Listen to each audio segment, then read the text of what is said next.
Yes dear students, आज study करने वाले हैं हम कॉम्बिनेशंस ऑफ रजिस्टर्स या grouping of registers.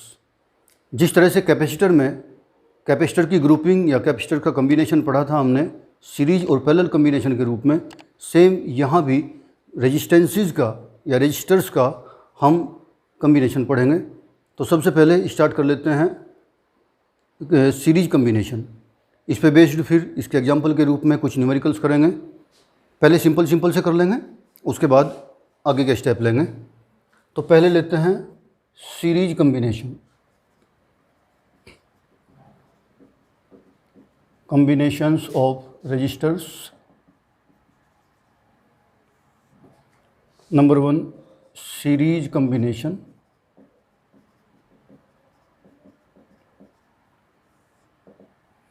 Series combination आप जानते हैं अच्छी तरह से, जिस तरह से कैपेसिटर को सीरीज में जोड़ा था बिल्कुल सेम एंड टू एंड जब जोड़ते चले जाते हैं, इस तरह के कॉम्बिनेशन को बोलते हैं सीरीज कॉम्बिनेशन।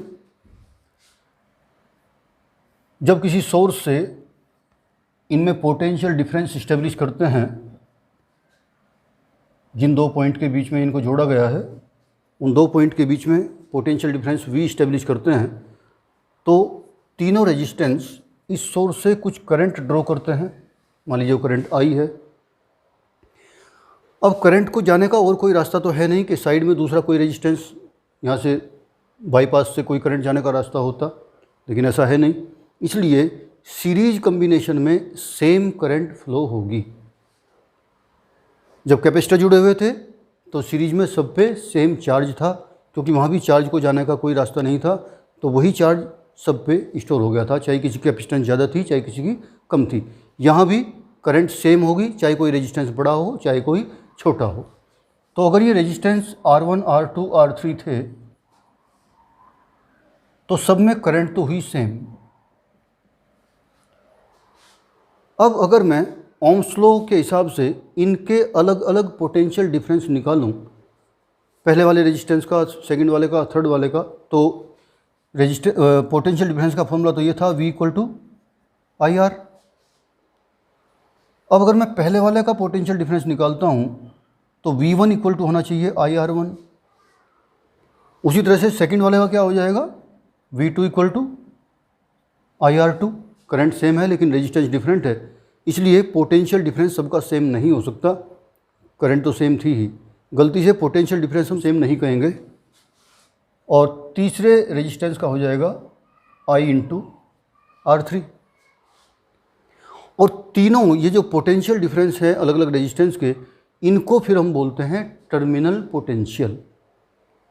मेन जो सोर्स है उसका पोटेंशियल, वहाँ से उसको जब उसका मैक्सिमम EMF जब सेल से करंट नहीं ली जाती तो EMF बोल देते हैं, लेकिन टोटल वोल्टेज अप्लाइड है, इस टाइम करंट दी जा रही है तो EMF नहीं कहेंगे इसको। तो ये net potential must be the sum of their terminal potentials. तो पहली इक्वेशन सीरीज कॉम्बिनेशन में यही हम बना लेते हैं कि net potential V = V1 + V2 + V3।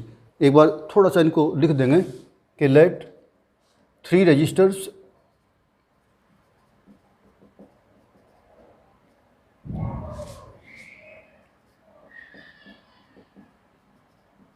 of resistance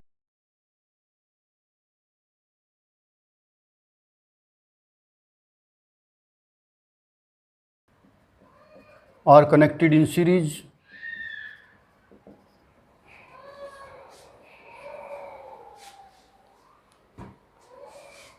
as shown in diagram।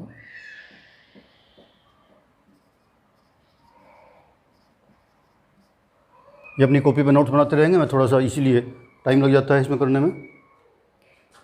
If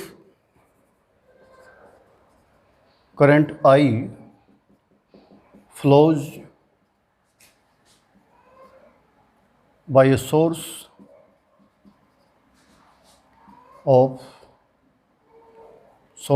at potential difference V,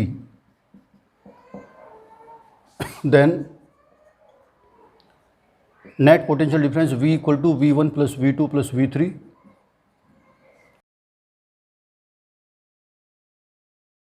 V1, V2 and V3 are the terminal potentials.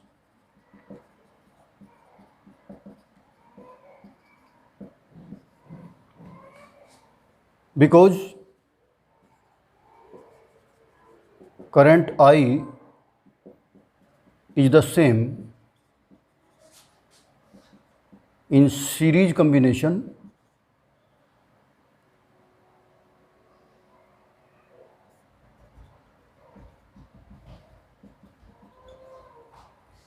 Therefore V1 की वैल्यू होनी चाहिए फर्स्ट रजिस्टर के लिए R1I, V2 होना चाहिए R2I और V3 लिख देना चाहिए हमें R3I। इन तीनों की वैल्यू यहाँ पुट कर देते हैं और रिलेशन आ जाता है हमारा V equal to R1I plus R2I plus R3I। Equation 1 लिख देते हैं। अब हमें निकालना है इन तीनों रेजिस्टेंसेस का सम कितना आएगा, यानी इक्विवेलेंट यहाँ बोलते हैं, सम तो कहना ठीक नहीं है। सम कहेंगे तो आप लोग सीधा कह देंगे R1 plus R2 plus R3 must be sum, but equivalent कहना ठीक होगा। वो इक्विवेलेंट हो सकता है इनको सम करने से आ जाए, हो सकता है इनकी मल्टीप्लाई करने से आ जाए, हो सकता है किसी और तरीके से आ जाए। दो दो की मल्टीप्लाई का पेयर बन के आ सकता है R1 R2 plus R2 R3 plus R3 R1। वो पता करना है अभी क्या आएगा, क्योंकि अभी कुछ नहीं पता है, कुछ कह नहीं सकते अभी। तो इक्विवेलेंट का मतलब होता है इनका जो टोटल रेजिस्टेंस बनता है वो कितना है। तो मान लीजिए इनका टोटल रेजिस्टेंस बनता है R, और वो R रेजिस्टेंस इनका इक्विवेलेंट तभी कहा जाएगा अगर वो उतना ही काम कर दे जितना ये तीनों मिलकर कर रहे हैं। ये तीनों मिलकर क्या कर रहे हैं, V पोटेंशियल डिफरेंस पे करंट I ड्रॉ कर रहे हैं। तो अगर कोई ऐसा रेजिस्टेंस है जो इस पोटेंशियल डिफरेंस पे उतनी ही करंट I ड्रॉ कर ले, तो फिर वो रेजिस्टेंस इन तीनों का इक्विवेलेंट कहा जाएगा। तो यहाँ लिख देते हैं if R is the equivalent resistance then, अगर ये R इक्विवेलेंट रेजिस्टेंस है तो फिर ओम्स लॉ के हिसाब से इस V की वैल्यू हो जानी चाहिए I into R, then V equal to हो जानी चाहिए I इंटू R। तो इस क्वेश्चन 1 की लेफ्ट साइड में यहाँ जो V रखा हुआ है, इस V की जगह ये IR रख देता हूँ। तो therefore from relation 1 IR equal to, चलो RI कह लो या IR कह लो, R1I plus R2I plus R3I। अब I से I कैंसिल हो सकता है दोनों साइड। तो सीरीज कम्बिनेशन में अब जाके पता चला कि इक्विवेलेंट रेजिस्टेंस जो आता है वो तीनों रेजिस्टेंसेस को सिंपली ऐड करके आ जाता है। कैपेसिटर में आपने पढ़ा था रिजल्ट रेसिप्रोकल का आया था सीरीज कम्बिनेशन का, 1/C equal to 1/C1 plus 1/C2 plus 1/C3। Randomly याद आ जाते हैं इस तरह के रिजल्ट और वो फ़ायदे में रहते हैं। एग्ज़ाम में गलती से सीरीज का फॉर्मूला इसी तरह से ना लग जाए, इसका ध्यान रखेंगे। तो आगे चलते हैं। इसका अगला कम्बिनेशन पैरेलल कम्बिनेशन, ये आपने नोट कर लिया होगा। चलिए आगे बढ़ता हूँ।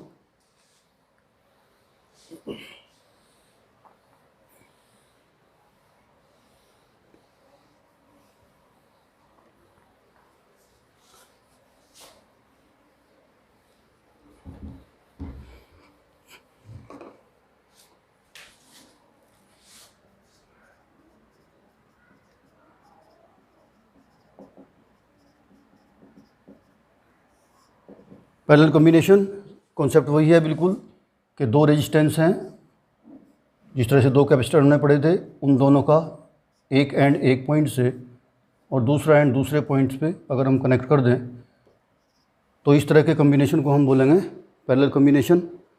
अगर 3 रेजिस्टेंस लेते हैं तो 3 का डायग्राम बना देता हूँ, क्योंकि सीरीज के हमने 3 लिए हैं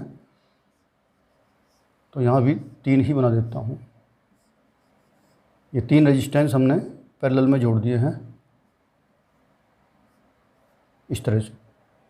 और जिस सोर्स से जुड़े हैं उसका पोटेंशियल डिफरेंस ए और बी के बीच में उसने वी इस्टेब्लिश किया है। तीनों रेजिस्टेंस सोर्स से करंट आई ड्रॉ कर रहे हैं मान लेते हैं। अब की बार जब करंट इस जंक्शन पे पहुंची, ए को यहाँ लिख देता हूँ,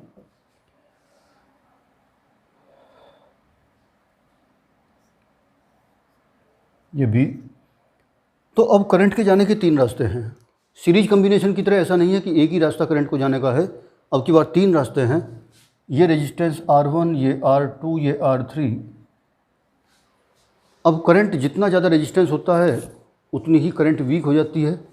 तो यहाँ जब करंट पहुँचेगी तो सबसे कम करंट उस रेजिस्टेंस में पहुँचेगी जो सबसे बड़ा रेजिस्टेंस है। बड़ा रेजिस्टेंस करंट को कम फ्लो पास करेगा। तो मान लेते हैं कि R1 रेजिस्टेंस में I1 करंट गई, R2 में I2 और R3 में I3।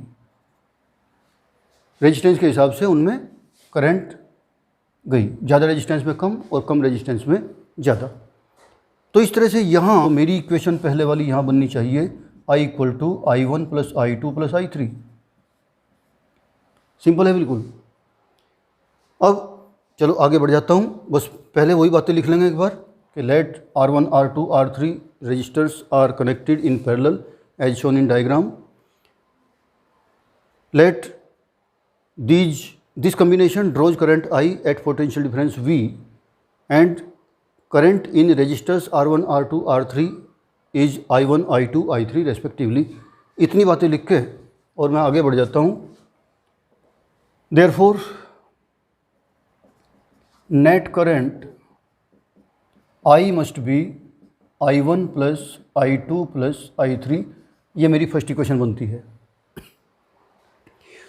अब यहाँ क्या देख रहे हैं हम, हर एक रेजिस्टेंस सीधा सोर्स से जुड़ा हुआ है। R1 को देखें तो ये भी सीधा V पे कनेक्टेड है। इसका मतलब है R1 के एंड्स के बीच भी पोटेंशियल डिफरेंस V है। R2 भी डायरेक्ट कनेक्टेड है तो R2 का भी पोटेंशियल डिफरेंस V ही है। उसी तरह से R3 कनेक्टेड है, यानी तीनों रेजिस्टेंस इस सोर्स से कनेक्टेड हैं, इसलिए तीनों का पोटेंशियल डिफरेंस सेम रहेगा V। सीरीज कम्बिनेशन में करंट सबकी सेम थी, पैरेलल कम्बिनेशन में पोटेंशियल डिफरेंस सबका सेम है। ये भी एक नोट करने वाली बात है, MCQ का क्वेश्चन कोई बन सकता है। तो अगर मैं इस वैल्यू को यूज करते हुए और हर एक रेजिस्टेंस के लिए I की करंट की वैल्यू निकाल लूँ और इस इक्वेशन में रख दूँ तो मेरा डेरिवेशन आगे बढ़ जाएगा। तो पहले रेजिस्टेंस के लिए मैं ओम्स लॉ का यूज करते हुए I1 की वैल्यू निकालता हूँ। Therefore for R1 Ohm's law लगाया तो V = IR होता है। V की वैल्यू V है, I की वैल्यू I1 है, R की वैल्यू R1 है फर्स्ट रेजिस्टेंस के लिए। तो यहाँ से I1 की वैल्यू निकल जाती है मेरी V/R1। Similarly for R2 V = हो जाएगा I2R2 और I2 की वैल्यू निकल के आ जाएगी V/R2। Similarly for R3 I3 must be V/R3। ये I1 I2 की वैल्यू मैं सीधा यहाँ पुट कर देता हूँ इक्वेशन 1 में। देयरफॉर फ्रॉम इक्वेशन 1 I की वैल्यू मुझे लिख देनी चाहिए I1 की जगह V/R1, I2 की जगह V/R2 और I3 की जगह V/R3। ये मेरी इक्वेशन आ गई 2। इस डेरिवेशन का मकसद भी वही है कि पैरेलल कम्बिनेशन में तीनों रेजिस्टेंसेस की इक्विवेलेंट वैल्यू क्या आने वाली है, यानी इक्विवेलेंट रेजिस्टेंस क्या आने वाला है। अब वो मैं नेट रेजिस्टेंस या टोटल रेजिस्टेंस नहीं पूछ रहा हूँ। अगर मैं टोटल कहता हूँ तो फिर तो कॉन्सेप्ट वही दिमाग में आता है कि तीनों को ऐड कर देंगे R1 + R2 + R3। सीरीज में भी इसीलिए सम कहने से बचे थे हम। इक्विवेलेंट कहना ठीक होता है। वो इक्विवेलेंट वैल्यू तीनों को जोड़ के भी आ सकती है, तीनों को मल्टीप्लाई करके भी आ सकती है। तो पैरेलल कम्बिनेशन में वो इक्विवेलेंट वैल्यू किस तरह से आएगी उसको देखते हैं। तो तरीका ये रहेगा वही कि अगर इन तीनों का इक्विवेलेंट रेजिस्टेंस R है, आप भी डायग्राम ऐसे बना सकते हैं मेरे साथ अपनी कॉपी पे जब बनाएंगे तो उसी तरह से जैसे मैं सीरीज में बनाया था। अगर R इनका तीनों का इक्विवेलेंट रेजिस्टेंस है तो इक्विवेलेंट है तो वही वैल्यू पोटेंशियल डिफरेंस V पे ये उतनी ही करंट ड्रॉ करना चाहिए, यानी V पोटेंशियल डिफरेंस पे I करंट इसे ड्रॉ करनी चाहिए और ये इक्विवेलेंट है। तो अगर इक्विवेलेंट ना होता तो फिर इनके इक्वल करंट ना ड्रॉ करता। तो अगर R इज इक्विवेलेंट रेजिस्टेंस तो फिर मुझे उसी तरह से VIR यूज करते हुए ये फॉर्मूले यहाँ पे I की वैल्यू निकाल देनी चाहिए और लेफ़्ट साइड में रख देनी चाहिए। तो नेक्स्ट लाइन से लिखते हैं, if R is the equivalent resistance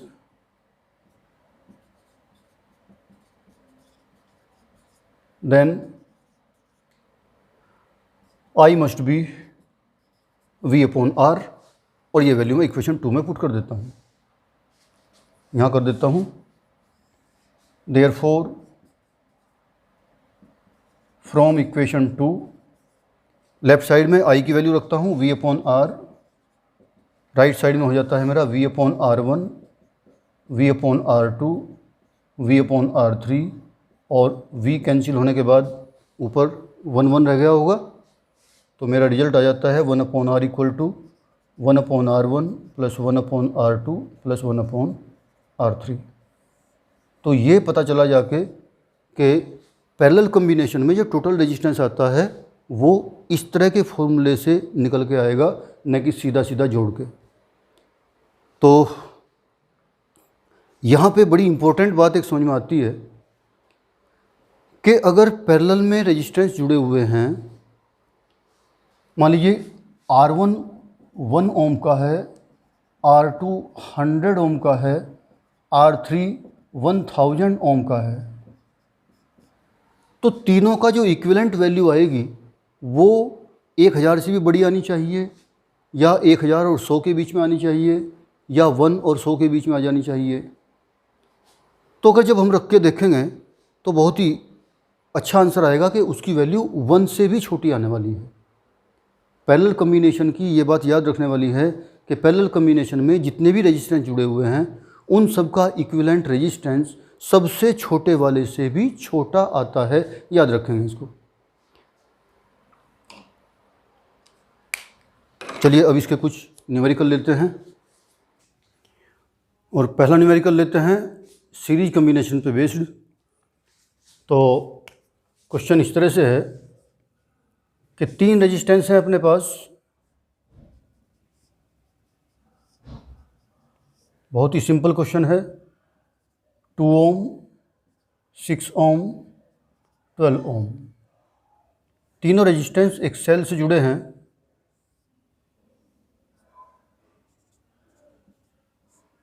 जिसका ईएमएफ 30 वोल्ट है। तो इस 30 वोल्ट पोटेंशियल डिफरेंस पे ये तीनों रेजिस्टेंस कितनी करंट ड्रॉ करते हैं, एक तो ये निकालना है। तो पहले हमें निकालना है कि सेल से कितनी करंट ड्रॉ की जा रही है। अलग अलग रेजिस्टेंस में पूछा जाए तो सीरीज कम्बिनेशन है, सेम करंट ही पास होगी। तो अगर ये पूछा जाए कि 12 ओम में कितनी करंट है तो वही बताएंगे जो ये आएगी। सीरीज कम्बिनेशन है, इस बात का हमें पता है कि करंट के जाने का और कोई रास्ता है नहीं, जाएगी तो यही जाएगी तीनों में, चाहे कोई रेजिस्टेंस बड़ा हो चाहे कोई छोटा हो। तो पहले सीरीज कम्बिनेशन का इक्विवेलेंट रेजिस्टेंस निकाल लेते हैं। अच्छा, जो और इसमें क्वेश्चन पूछे गए हैं वो बता देता हूँ कि पोटेंशियल डिफरेंस क्या क्या है। 2 ओम में पोटेंशियल डिफरेंस कितना है, 6 ओम में कितना है, 12 ओम में कितना है, ये क्वेश्चन पूछे गए हैं। और इक्विवेलेंट रेजिस्टेंस तो पूछा ही नहीं गया, जबकि करंट निकालने के लिए हमें इक्विवेलेंट रेजिस्टेंस तो निकालना ही पड़ेगा, यानी ये हमें अपने आप ही निकालना है, भले ही सर्किट में नहीं पूछा गया है। क्यों? क्योंकि ओम्स लॉ से V equal to I R हम जानते हैं, तो I की वैल्यू तभी निकल सकती है जब रेजिस्टेंस हमें R पता हो सर्किट का, इक्विवेलेंट रेजिस्टेंस। ये है, हमें R1 की वैल्यू दी हुई है, ये R2, ये R3। तो शुरू कर लेते हैं।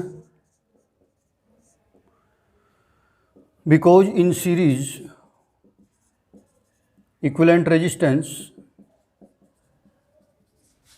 R इक्वल टू होता है R1 plus R2 plus R3, यानी 2 प्लस 6 प्लस 12 20 ओम। सर्किट का इक्विवेलेंट रेजिस्टेंस अपना आया 20 ओम।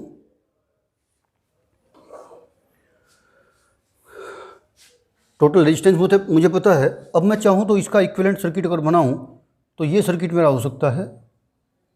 टोटल रेजिस्टेंस मेरा आ गया है 20 ओम और सेल जुड़ी हुई है 30 वोल्ट की। तो इस सर्किट को इक्विवेलेंट सर्किट के रूप में ऐसे कन्वर्ट कर सकते हैं हम। अब R की वैल्यू हमारे पास हो गई 20, V हमें पता है 30, करंट I हमें निकालनी है। Therefore current in the circuit I equal to V upon R। Ohm's law की हेल्प से तो 30 अपॉन 20 कट के आ जाएगा 1.5 एम्पियर। तो पहला आंसर तो करंट आ गई। अब ये अलग अलग रेजिस्टेंस में पूछ लो चाहे पूरे सर्किट की पूछ लो, तीनों का आंसर तीनों रेजिस्टेंस में सेम करंट ही होगी, चाहे 2 ओम में पूछा जाए, चाहे 6 में, चाहे 12 में। सीरीज कॉम्बिनेशन है, करंट सेम। लेकिन जब करंट सेम है लेकिन रेजिस्टेंस सबके अलग अलग हैं, इसलिए पोटेंशियल डिफरेंस की कैलकुलेशन करें तो उस सब में अलग अलग आएगा। तो अगर मैं पोटेंशियल डिफरेंस 2 ओम वाला ये पहले वाला करूं, देयरफॉर पोटेंशियल डिफरेंस अक्रॉस 2 ओम, जिसे हमने V2 नाम दिया है, फॉर्मूला होता है V इक्वल टू IR। तो I की वैल्यू है हमारी 1.5 और रेजिस्टेंस है हमारा 2 ओम, तो ये हो जानी चाहिए 3 वोल्ट। उसी तरह से पोटेंशियल डिफरेंस अक्रॉस 6 ओम, V6 को हम लिख सकते हैं। करंट वही 1.5 एम्पियर, रेजिस्टेंस हमारा 6 होना चाहिए 9 वोल्ट। और उसी तरह से थर्ड वाले का यानी V12 अगर कहूँ तो 1.5 इंटू 12 हो जाना चाहिए 18 वोल्ट। अपना आंसर चेक कर सकते हैं। सभी रेजिस्टेंसेस का जो पोटेंशियल डिफरेंस आया उन सब का सम ये 30 ही आना चाहिए, तो थोड़ा सा चेक हो सकता है अपना आंसर। तो बहुत ही सिंपल सा क्वेश्चन था।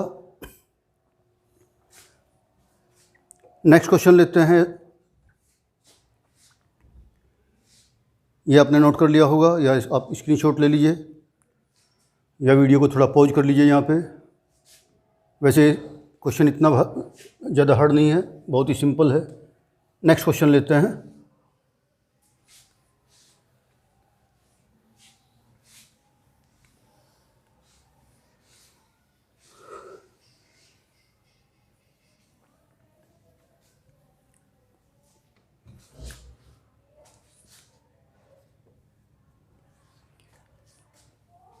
अगर अब की बार 3 रेजिस्टेंस हम लें, एक 5 ओम, इसके साथ आगे 2 रेजिस्टेंस हम पैरेलल में जोड़ दें, एक 6 ओम, एक 12 ओम,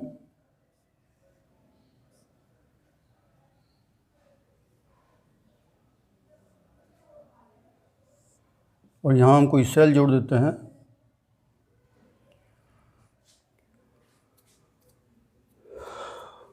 बैटरी लगाते हैं अब की बार 18 वोल्ट की, मान लीजिए। तो इस सर्किट में क्या पूछा गया है, पहला क्वेश्चन कि करंट I कितनी ड्रॉ की गई है सेल से। सेकंड क्वेश्चन कि हर एक रेजिस्टेंस में करंट बताइए। पहला क्वेश्चन है करंट इन ईच रजिस्टर, यानी 5 ओम में देखूँ तो ये I करंट ही 5 ओम में को पास होगी। इस I करंट का इससे पहले कोई दूसरा रास्ता नहीं है कि कुछ पार्ट इसका कहीं और को चला जाए। तो I का जो आंसर आएगा 5 ओम का वही करंट आंसर इसका आ जाएगा। यहाँ जाके करंट को 2 रास्ते मिलते हैं। कुछ पार्ट मान लीजिए I1 6 ओम में गया और बचा हुआ पार्ट I2 12 ओम में चला जाएगा। यहाँ जाके ये दोनों पार्ट फिर कंबाइन होके वही करंट बनाएंगे I, जो आंसर यहाँ पे I का आएगा। एक तो सर्किट को इस तरह से समझ लेंगे। अब ये करंट I तभी निकल सकती है जब इस सर्किट का टोटल रेजिस्टेंस पता लग जाए। तो पहले सर्किट का टोटल रेजिस्टेंस हमें निकालना है। तो ये तो फर्स्ट पार्ट हुआ क्वेश्चन का कि करंट इन ईच रजिस्टर ये निकालनी है। फिर ये भी पूछ सकता है कि potential difference, second part, potential difference across each register. हर एक रेजिस्टेंस में पोटेंशियल डिफरेंस भी बताइए। तो सीधी सी बात है कि पहले तो टोटल रेजिस्टेंस निकालना है सर्किट का। अगर मैं इसको पॉइंट में लिख देता हूँ, ये पॉइंट A, ये B, ये C। तो पहले B और C को अगर सोल्व करते हैं तो ये बनता है हमारा पैरेलल कॉम्बिनेशन। पैरेलल कॉम्बिनेशन में बताया था कि जितने भी रेजिस्टेंस हैं उनकी सबका एक पॉइंट एक साइड पे कनेक्टेड है और दूसरी साइड का पॉइंट दूसरे कॉमन पॉइंट पे कनेक्टेड है। तो ये कॉम्बिनेशन हमारा पैरेलल हुआ। तो पहले पैरेलल कॉम्बिनेशन वाला फॉर्मूला अप्लाई करके इन दोनों का इक्विवेलेंट रेजिस्टेंस निकाल लेते हैं। तो शुरुआत यहाँ से कर देते हैं। Because between B and C the resistors are in parallel, therefore if R1 is their equivalent resistance, then 1 upon R1 must be 1 upon 6 plus 1 upon 12। LCM ले लेते हैं इनका। 12, 6 के ऊपर 2 और 12 के ऊपर 1 आके 3/12 यानी 1/4। तो 1 upon R1 equal to 1/4, therefore R1 की वैल्यू आ जाती है 4 ओम। इन दोनों की टोटल वैल्यू आ गई 4 ओम। कैलकुलेशन करके फॉर्मूला हमें पता था। अब इस सर्किट का इक्विवेलेंट सर्किट हम बना सकते हैं कि भाई ये 5 ओम था A से B तक का, और B से C तक जो पैरेलल कॉम्बिनेशन है उन दोनों की टोटल वैल्यू आ चुकी है हमारी 4 ओम, और बैटरी जुड़ी हुई है 18 ओम की। अभी तक हम करंट I निकालने की कोशिश कर रहे हैं, उसके लिए सर्किट का टोटल रेजिस्टेंस निकालना ज़रूरी है। तो पहले इस पैरेलल कॉम्बिनेशन का निकाला, फिर वो 5 के साथ देखा तो सीरीज में है। अब सीरीज का टोटल रेजिस्टेंस सीधे सीधे निकल सकता है। तो नेक्स्ट लाइन से लिख देते हैं, because 5 Om and 4 ohm are in series, therefore equivalent resistance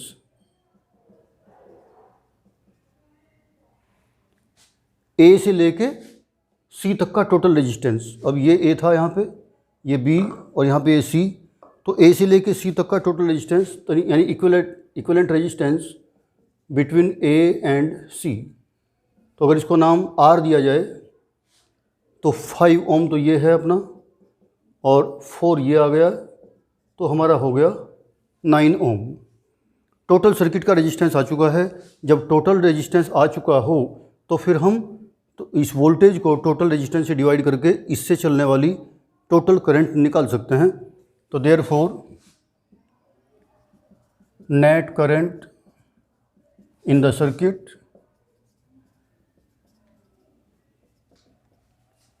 अगर डायग्राम से ना कहे तो फिर लैंग्वेज में पूछ सकता है कि net current drawn from the cell निकालिए। What is the net current drawn from the cell. तो नेट करंट का मतलब यही है कि सेल से जो करंट चलती है वो total current.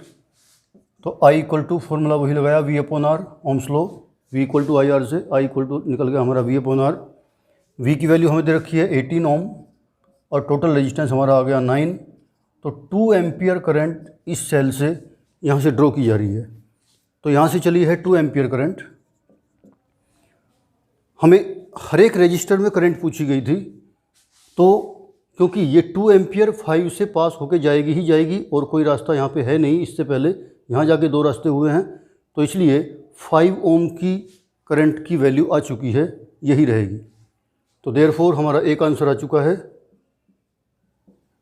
Therefore current in 5 ohm equal to 2 ampere, एक आंसर तो हमारा ये आ गया। अब देखते हैं 6 ओम और 12 ओम, इनमें कितनी कितनी करंट है। तो उसके लिए, क्योंकि हम जानते हैं पैरेलल कॉम्बिनेशन में पोटेंशियल डिफरेंस सेम होता है, अगर मैं बी और सी के बीच का पोटेंशियल डिफरेंस निकाल सकूं तो फिर उस पोटेंशियल डिफरेंस वो हमारे वी का काम करेगा इन दोनों के लिए। जिस तरह से हम इस टोटल करंट की value I equal to V upon R से निकाल ली हमने, उसी तरह से बी और सी के बीच का जो पोटेंशियल डिफरेंस आएगा हमारा, उसे वी की जगह इस्तेमाल करेंगे हम। अगर हमें 6 ओम की करंट निकालनी है तो उस वी को 6 से डिवाइड कर देंगे यहाँ, और 12 ओम की करंट निकालनी है तो जो वोल्टेज यहाँ आई उसे 12 से डिवाइड कर देंगे यहाँ। वो वोल्टेज 18 नहीं रहेगी, ये ध्यान रखेंगे। 18 वोल्टेज तो पूरे सर्किट की है, इस 18 में से कुछ वोल्टेज 5 ओम में ड्रॉप हो चुकी है, तो अगर वो 5 ओम की वोल्टेज हम निकाल लें और 18 में से उसे घटा दें तो हमारी बी और सी के बीच की वोल्टेज बच जाएगी। फिर उस वोल्टेज को 6 से डिवाइड करेंगे, इसकी करंट आ जाएगी, 12 से डिवाइड करेंगे तो इसकी करंट आ जाएगी। तो फिर मैं एक बार 5 ओम की वोल्टेज निकाल लेता हूँ। Therefore potential difference across 5 ohm, और ये पूछा भी गया है potential difference across each resistor. तो पोटेंशियल डिफरेंस 5 ओम का हम निकाल रहे हैं, वही formula V equal to I R. इसको V1 नाम दे देता हूँ क्योंकि V वोल्टेज तो हमारी 18 ले रखी है हमने, V की वैल्यू ये लिखी है 18, तो इसको V1 नाम दे देते हैं। करंट आ रही है इसमें 2 एम्पियर और रेजिस्टेंस है उसका 5, तो 10 वोल्ट तो यहीं पे ड्रॉप हो गई। तो 18 में से 10 वोल्ट लेस करके जो 8 वोल्ट बचे वो हमारे बी और सी के बीच में होंगे। तो therefore potential difference between B and C ये हो जाना चाहिए 18 minus 10 equal to 8 volt. 5 ohm की वोल्टेज हमारी 10 वोल्ट आ गई, 18 वोल्ट टोटल थी, बची 8 वोल्ट, वो हमारी बी और सी के बीच आ गई। अब इस 8 वोल्ट को अगर मैं 6 से डिवाइड करता हूँ तो इसकी करंट I1 आ जाएगी, और इसी 8 वोल्ट को 12 से डिवाइड करता हूँ तो ये I2 आ जाएगी। तो नेक्स्ट लाइन से कर देते हैं। अच्छा, potential difference across each register, ये आ चुका है हमारा आंसर। पोटेंशियल डिफरेंस 5 ओम का ये आ चुका था 10, और बी और सी का बीच का पोटेंशियल डिफरेंस 8 आया है, और बी और सी के बीच के है पैरेलल कॉम्बिनेशन। तो पैरेलल कॉम्बिनेशन में पोटेंशियल डिफरेंस सबका सेम होता है, इसलिए 6 ओम का भी पोटेंशियल डिफरेंस हमारा 8 वोल्ट ही आ गया, और 12 वोल्ट ओम का भी 8 वोल्ट ही आ गया। इसको चाहिए लिख सकते हैं, therefore potential difference across 6 and 12 equal to 8 volt. 6 ohm and 12 ohm equal to 8 volt. Ohm का निशान जानते होंगे, ये सिंबल बनाते हैं हम।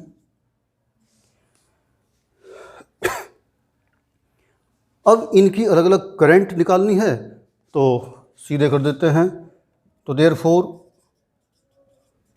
करंट इन 6 ओम, जिसका सिंबल हमने I1 लिख रखा है वहाँ पे, तो मुझे 6 ओम की वोल्टेज पता लग गई है 8, और उसका रेजिस्टेंस है 6, तो डिवाइड करके इसको काट देते हैं।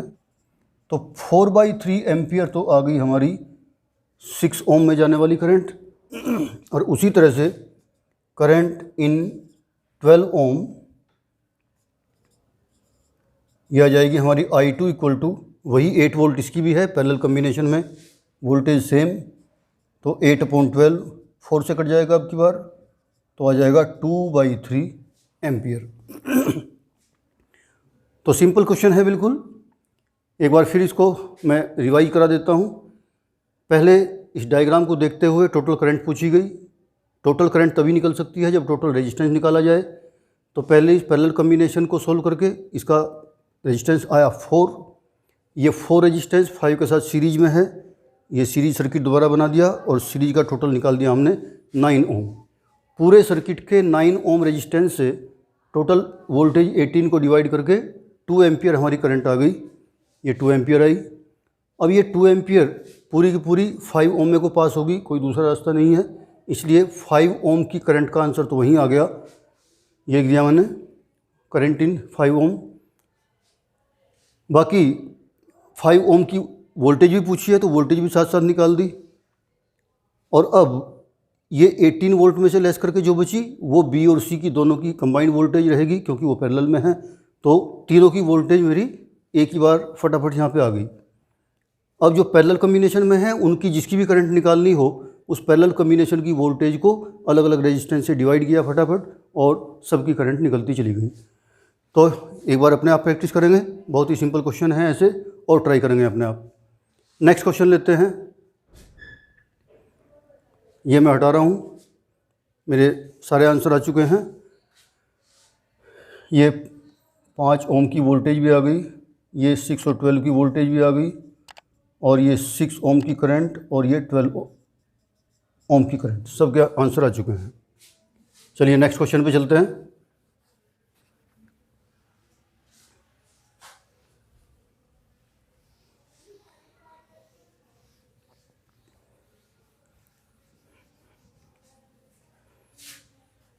बहुत ही सिंपल क्वेश्चन है, अभी जस्ट ये समझिए कि बहुत ही ईजीएस्ट, सबसे स्टार्टिंग के लेवल के क्वेश्चन हैं, लर्निंग लेवल के क्वेश्चन कह सकते हैं, बहुत ही लड्डू क्वेश्चन कह सकते हैं।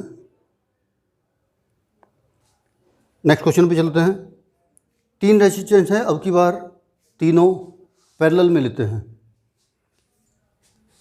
थर्ड क्वेश्चन है, 3 रेजिस्टेंस हैं, तीनों पैरेलल में। पैरेलल में हम जानते हैं कि सबके एक साइड के एंड एक पॉइंट पे और दूसरे साइड के रेजिस्टर एंड दूसरे पॉइंट पे हम कनेक्ट कर देते हैं, इस तरह से हैं। 3 रेजिस्टेंस यहाँ पे पैरेलल में लेते हैं। एक रेजिस्टेंस है 8 ओम का, एक है 10 ओम और एक है 40 ओम, और इन सब को हम जोड़ रहे हैं 40 वोल्ट की बैटरी से। ये नेगेटिव टर्मिनल होता है, बड़े वाला पॉजिटिव, करंट हमेशा पॉजिटिव टर्मिनल से चलती है और नेगेटिव टर्मिनल में पूरे सर्किट में चलते हुए एंटर कर जाती है। तो एक तो टोटल करंट की वैल्यू पूछी गई है, एक अलग अलग रेजिस्टेंस में कितनी कितनी करंट है वो पूछी गई है। पैरेलल कम्बिनेशन में करंट सब में डिफरेंट होती है, हमें पता है। जो रेजिस्टेंस बड़ा होगा उसमें कम करंट जाएगी, जो रेजिस्टेंस छोटा होगा उसमें ज़्यादा करंट चली जाएगी, इसलिए हर एक रेजिस्टेंस में अलग अलग करंट फ्लो होगी, लेकिन पोटेंशियल डिफरेंस सबका सेम रहता है। पैरेलल कम्बिनेशन की ये जानकारी हमें है। तो बहुत ही सिंपल सा क्वेश्चन है, पहले इस पैरेलल कम्बिनेशन का इक्विवेलेंट रेजिस्टेंस निकाल लेते हैं। जो भी इक्विवेलेंट रेजिस्टेंस आएगा उससे टोटल वोल्टेज को डिवाइड करते हैं, ये 40 वोल्ट है, करंट आ जाएगी हमारी। और फिर अब की बार कोई रेजिस्टेंस रास्ते में नहीं है, अब की बार तो 40 की 40 वोल्ट ही तीनों पे है।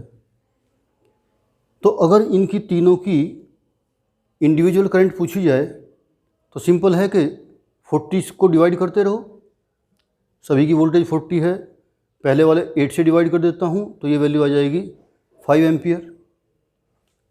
40 वोल्ट को 10 से डिवाइड करता हूँ तो ये आ जाएगी 4 एम्पियर, और 40 से डिवाइड करता हूँ तो I3 आ जाती है 1 एम्पियर। और इन तीनों करंट का सम ही तो I है, तो इक्विवेलेंट रेजिस्टेंस निकालने की भी ज़रूरत नहीं, इंडिविजुअल करंट निकाली और उन तीनों का सम कर दिया तो कितनी हो गई, 1 4 5 और यहाँ पे 8 5 या 40, ये भी 5, तो 10 एम्पियर टोटल आ गई। तो टोटल करंट यहाँ से चली है 10 एम्पियर, और वो इस तरह से डिवाइड हो गई कि 5 एम्पियर ऊपर वाले में, 4 एम्पियर बीच वाले में और 1 एम्पियर नीचे वाले में। तो इसको मैं छोड़ रहा हूँ, आप लोग इनको कर लेंगे। यानी इसमें इक्विवेलेंट निकालने से हम बच गए, वो टाइम हमारा बच जाएगा। पहले इंडिविजुअल करंट निकाल लेते हैं। चलिए आप ट्राई करेंगे इसको। चलिए नेक्स्ट क्वेश्चन लेते हैं।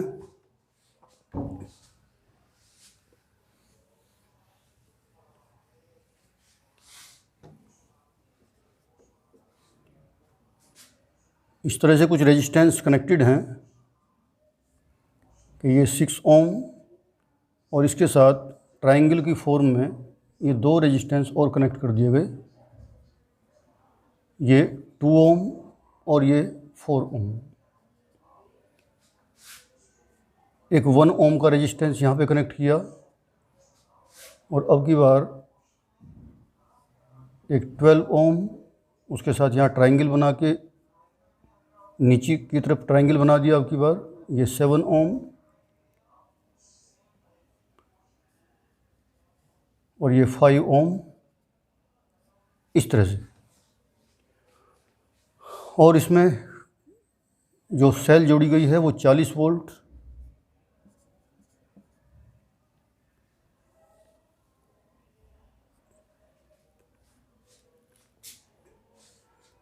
तो सर्किट में टोटल करंट पूछी गई है, टोटल करंट निकालिए। तो टोटल करंट निकालनी है तो पहले टोटल रेजिस्टेंस निकालना पड़ेगा। उसके बाद ये पूछा गया कि ये पॉइंट ए है, ये पॉइंट बी, ये पॉइंट सी और ये पॉइंट डी। ए और बी के बीच का पोटेंशियल डिफरेंस निकालिए, बी और सी के बीच का निकालिए और सी और डी के बीच का निकालिए। ये 3 क्वेश्चन पूछे गए हैं। तो इन द डायग्राम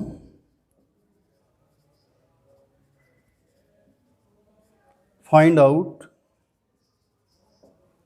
एक तो total current, net current I find out करनी है। सेकंड में वोल्टेज ए और बी के बीच की निकालनी है,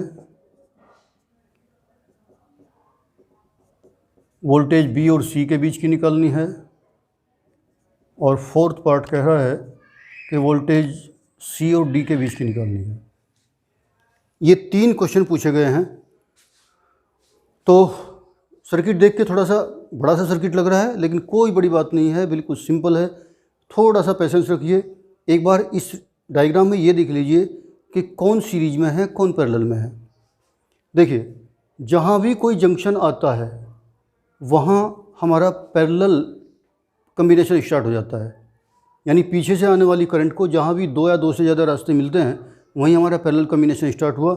तो आई करंट जो पीछे से आ रही थी उसमें से मान लेते हैं I1 तो ऊपर गई और बची हुई I2 नीचे चली गई।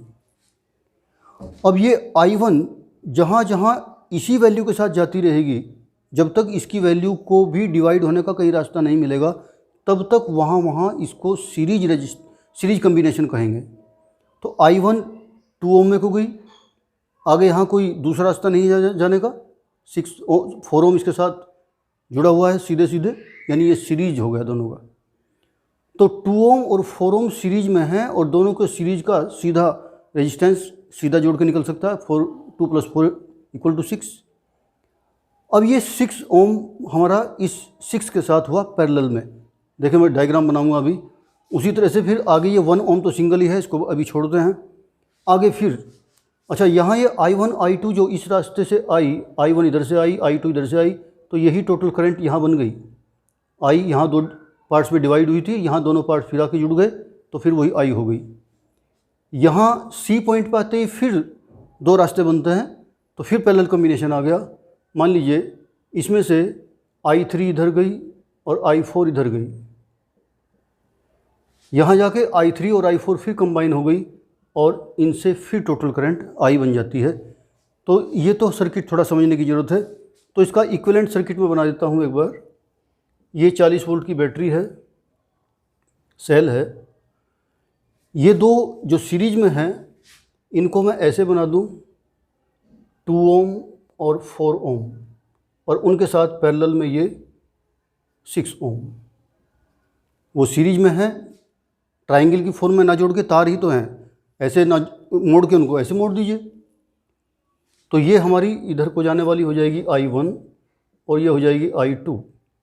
आगे आता है हमारा, ये होगा A से B तक का। आगे आ जाता है हमारा ये 1 ओम, ऐसे बना देते हैं इसको। फिर ये C पे जाके फिर पैरेलल कम्बिनेशन आ गया। ये 12 ओम है और 12 ओम के साथ ऐसे बना देता हूँ जैसे पहले वाला बनाया था। 12 ओम ऊपर और ये 7 और 5 ये दोनों सीरीज में है। I4 करंट यहाँ से होते हुए सीधी ऐसे जाएगी, तो सीरीज कम्बिनेशन हुआ। तो ये 7 और ये 5 ये दोनों सीरीज में हुए और ये इस 12 के साथ फिर पैरेलल में हो गए। ये हमारा 2 ओम है, ये 4 ओम। तो डायग्राम जो थोड़ा अजीब सा लग रहा था उसको बिल्कुल सिंपल एक बार अपने वे में समझ लिया। और अब इन दोनों का सीरीज का इक्विवेलेंट निकाल लेते हैं। पहले इन दोनों का सीरीज का निकाल लेते हैं और एक बार फिर से डायग्राम को दोबारा बना लेंगे। तो सॉल्यूशन ऐसे स्टार्ट कर लेते हैं। Between A and B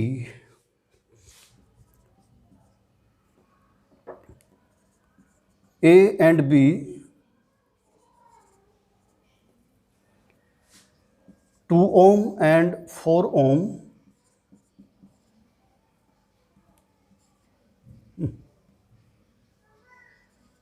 are in series, therefore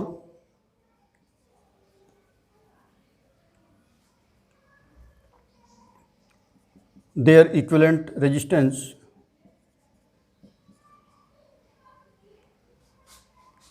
ये हो जाएगा 2 + 4 = 6 ओम, इन दोनों का टोटल। सिमिलरली 7 और 5 भी सीरीज में है। सिमिलरली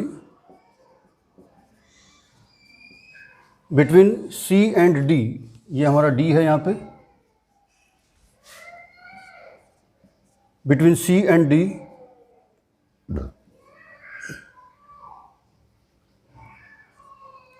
7 ओम एंड 5 ओम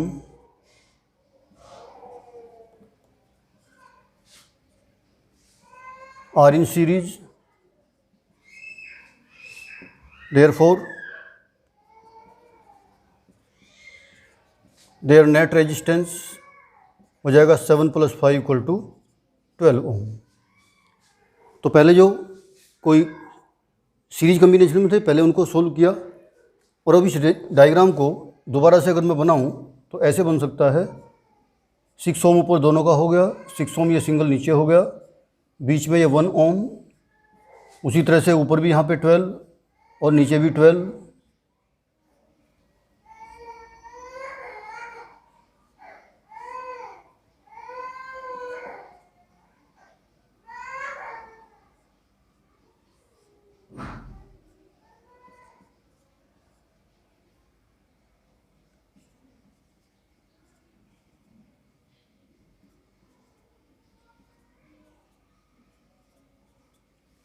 इस तरह से हमने कर लिया।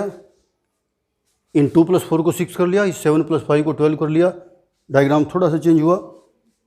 ये यहाँ था हमारा A, ये B, ये C और ये D। अब इन पैरेलल कम्बिनेशन का अलग वैल्यू निकाल लेते हैं। 1/6 + 1/6 पैरेलल कम्बिनेशन में, उसी तरह से ये 1/12 + 1/12 और फिर इनका जो आएगा वो सब इस 1 के साथ दोनों तरफ सीरीज में हो जाएंगे। तो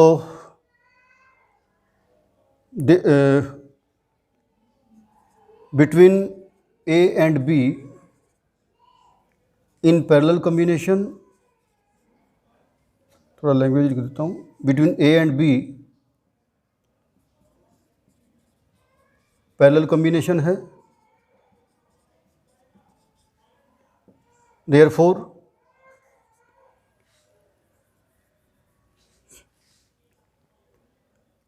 इक्विवेलेंट रेजिस्टेंस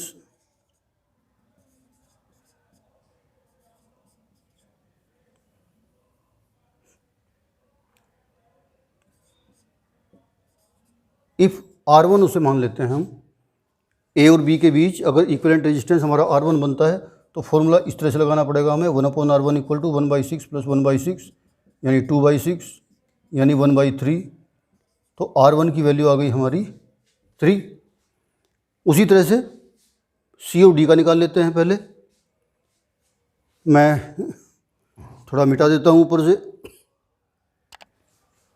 ये हटा देता हूँ यहाँ से।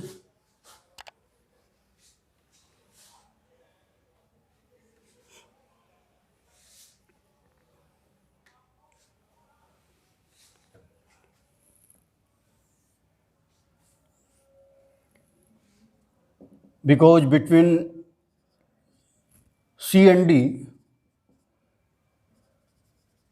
again parallel combination,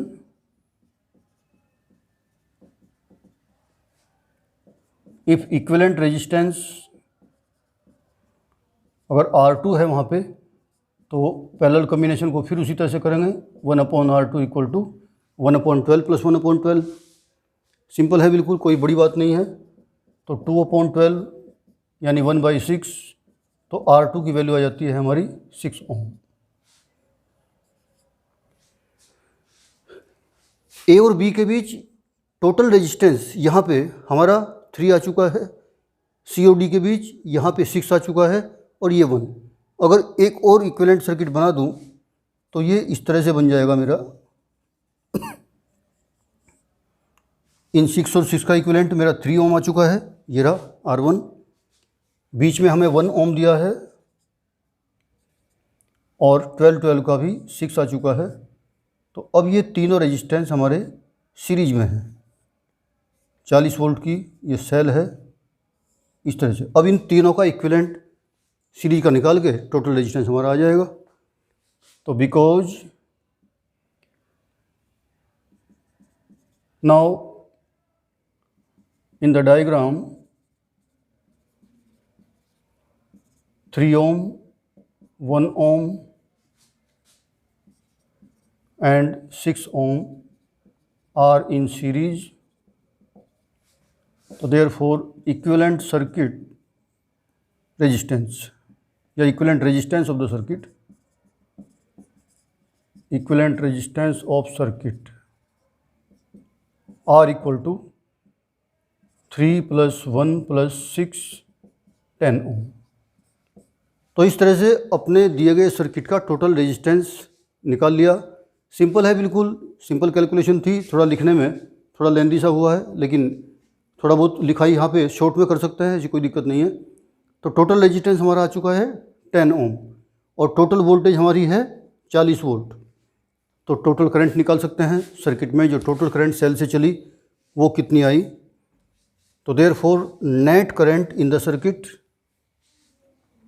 पहला क्वेश्चन यही पूछा गया था, नेट करंट। तो फर्स्ट पार्ट यहाँ पे ले लेते हैं, net current I equal to वही V/R। V हमारा 40 है, R हमारा 10 आ चुका है। तो 4 एम्पियर सर्किट में टोटल करंट आई। तो ए और बी के बीच में हमारा रेजिस्टेंस आ गया था 3, बी और सी के बीच में 1 ओम पहले से ही है, सी और डी के बीच में हमारा आ गया था 6। अब ये 4 एम्पियर करंट जो यहाँ सेल से चली है ये इन तीनों में ही पास होगी क्योंकि तीनों सीरीज में है। तो ए और बी का पोटेंशियल डिफरेंस निकालना है तो 4 एम्पियर को 3 ओम से मल्टीप्लाई कर दीजिए, V = IR। तो 12 वोल्ट तो आ जाएगा ए बी के बीच का पोटेंशियल डिफरेंस। तो सेकंड पार्ट हम करें तो VAB निकल सकता है सीधे सीधे, IR का फॉर्मूला I4, R हमारा 3 हो गया है। तो 12 वोल्ट तो आ गया VAB। बी और सी के बीच अगर निकालना है तो वही 4 एम्पियर अब उस 1 ओम में को पास होगी। बी और सी के बीच में 1 ओम है तो 4 वोल्ट वहाँ हो जाएगा। और फोर्थ पार्ट हमारा था VCD, तो उसमें करंट वही 4 ओम है लेकिन रेजिस्टेंस वहाँ पे 6 ओम है, तो 24 वोल्ट वहाँ हो जाएगा। अगर क्रॉस चेक करना है तो इन तीनों रेजिस्टेंसीज का पोटेंशियल डिफरेंस 40 वोल्ट ही आ जाना चाहिए। चलिए इसको मैं हटा देता हूँ, आप लोगों ने कर लिया होगा। नेक्स्ट क्वेश्चन पे चलते हैं।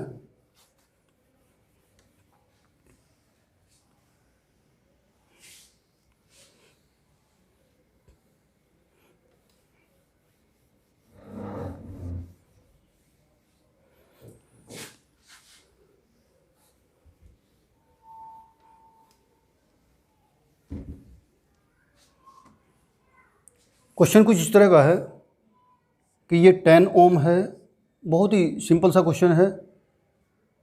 यहाँ एक 10 ओम का रेजिस्टेंस और जुड़ा हुआ है।